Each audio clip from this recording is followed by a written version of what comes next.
All right, we're continuing our interview with Lauren, and this will be a little bit more relaxed because it doesn't have to be up on the worship stuff and all that. Lauren, I'm going to ask you some questions, and if at any time you don't want to answer, just say pass. No offense toward me or anything. But one of the questions I have for you, and I've thought about not only for you, but individuals in your situation within the medical field right now. How has your view of God been impacted by what you've experienced over the last 5 or 6 months? Have you seen a shift? Has it stayed the same? Has it declined? Where are you with that?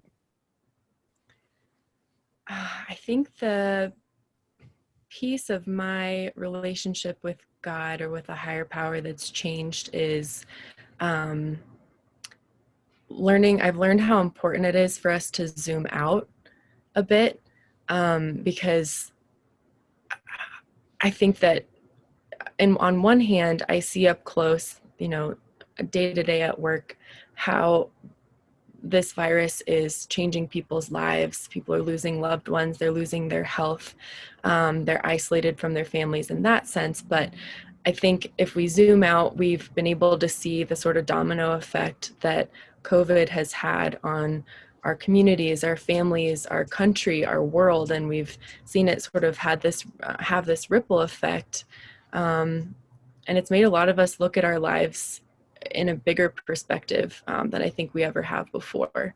And I think that's something that the world has really wanted us to do for a long time now. Mm. So it's forced us to sit down, be quiet, take some time to yourself, and look at our lives in a much broader lens than I think any of us ever have. You just said something that just clicked in my mind. It was pretty cool. And if I read it wrong, please tell me.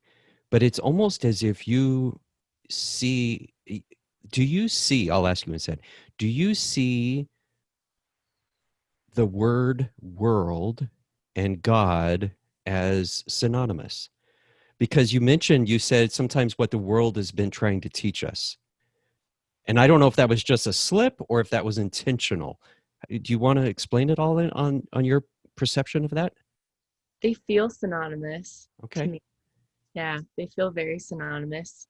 Because I think they have to go hand in hand, whether they're two entities working together or they're the same entity. I'm not really sure, but they feel very synonymous to me. And again, one of the things you said in the first part of this interview was you used the word intuitive, and just now you used the word it feels the same. So as a spiritual person, it seems like a lot of Christians are up here in their mind.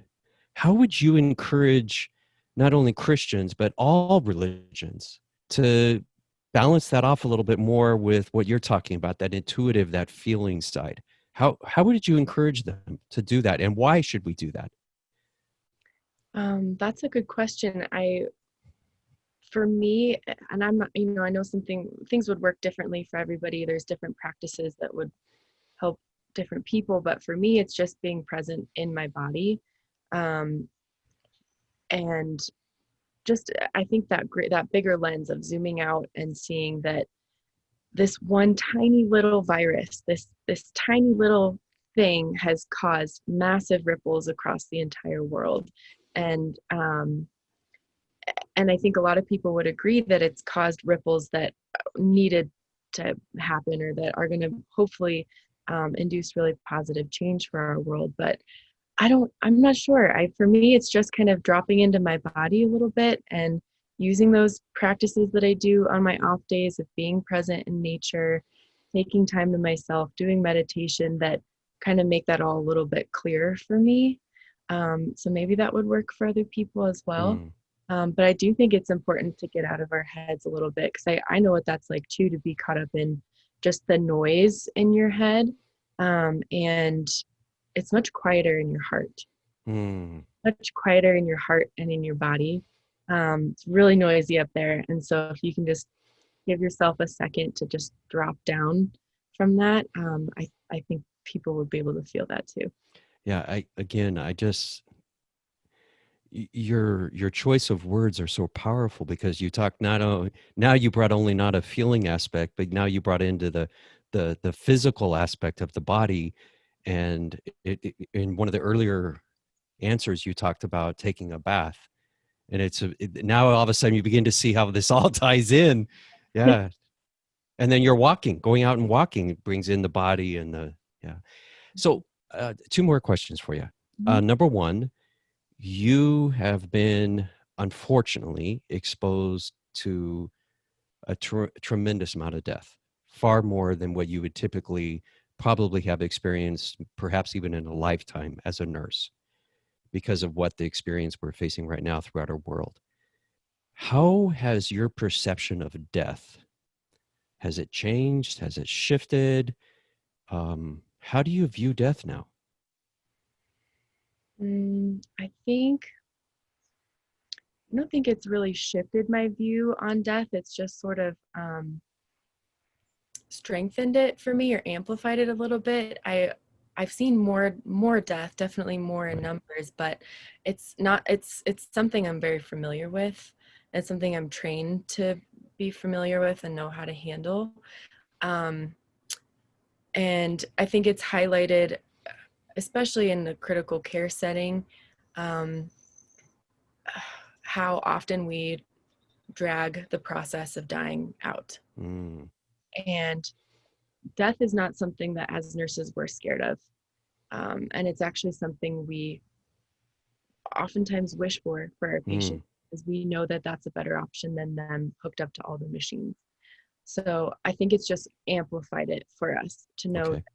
um, these people are still very sick and they're dying and they're alone, and it's now more important for us to be an advocate for these patients when it's time for them to go, and we don't have their family at the bedside to see what that looks like, so we have to be the ones to tell them or to communicate that it's time for them. And so I think we feel that maybe in the before times we were able to buy the families a little more time, um, or the process was a little bit slower, but it feels more urgent now because Right. their suffering is so great.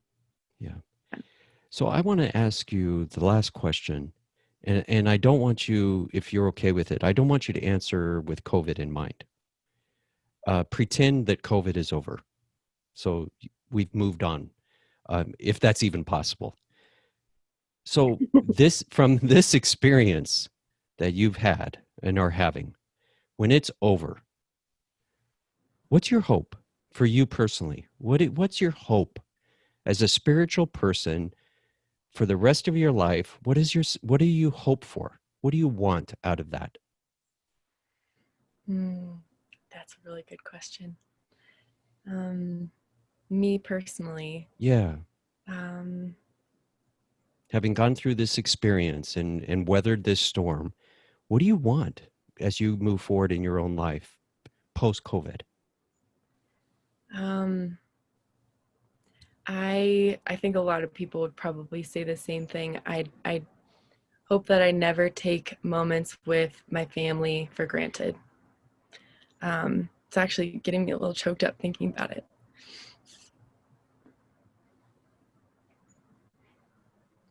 I haven't hugged my mom in like 4 months.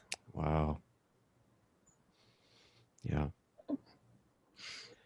Those moments, those are Yeah. important moments. So, Yeah. What a way to end. And if we could all grasp onto that, um, the value of family, the value of life, and that's powerful. So thank you so much, um, for being you. Not what you do, that is a given, but thank you for being you. Thank you for being the person that you are. Um, and thank you for making love real for other people.